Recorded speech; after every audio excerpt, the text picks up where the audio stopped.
Sveiki visi, mano vardas Gabrielė, esu sertifikuota regresologė, regresinės hipnoterapijos ir mentalinės transformacijos praktikė bei specialistė. Šiandien savo kanale norėčiau paskaityti Ezopo pasakėčią apie varną, bandžiusią tapti povu. Viena varna buvo labai nepatenkinta savo pilkomis ir neišvaizdžiomis plunksnomis.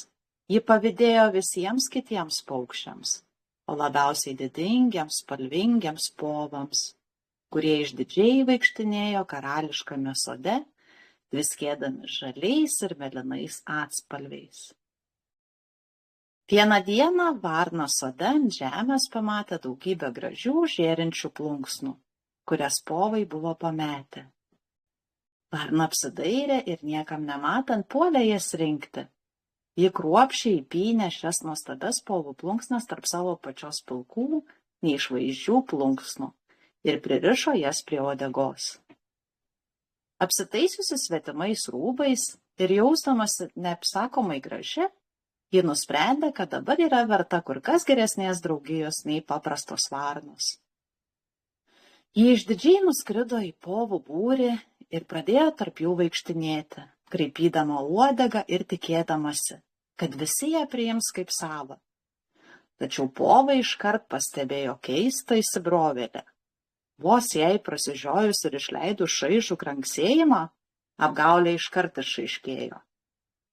Įniršę povai apsupo netikrą gražuolę, pradėjo ją kapoti snapais ir negailestingai išplėšė visas svetimas plunksnas, o kartu išpešė ir dalį jos pačios tikrųjų plunksnų. Sugėdinta ir apdraskyta varna buvo gėdingai išvyta iš povų sodo. Nelaiminga ir nuskriausta varna nusprendė grįžti pas savo senąsias drauges, kitas varnas.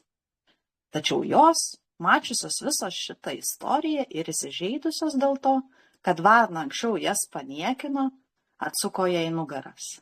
Viena iš senų išmintingų varnų jai tarė: jeigu būtum buvusi patenkinta savo prigimtimi ir tuo, kas esi, nebūtum patyrusi šio pažeminimo iš povų. Ir dabar nebūtum atstumta mūsų. Kas nori pasirodyti tuo, ko nėra, galiausiai lieka be nieko.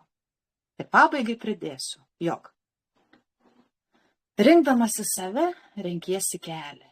Rinkdamasi savo kelią, pasitiki savo širdies vedimu. Tai tave daro autentišku. Tu pasirenki laisvę.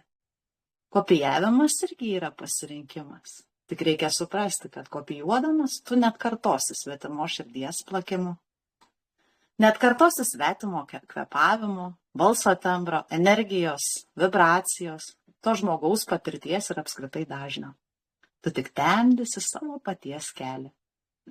Tad jei jaučiate, kad nenorite būti savimi nepatenkintos varnos, norite rasti savo tikrąjį kelią, rasti savo tikrąją savastį, o ne menamą, įsivaizduojamą arba primestą aplinkybių, mano kontaktus rasite mano kanale. Rinkitės tik save ir savo tikrąją tapatybę. Nuoširdžiai to linkiu visiems. Ir iki kitų kartų.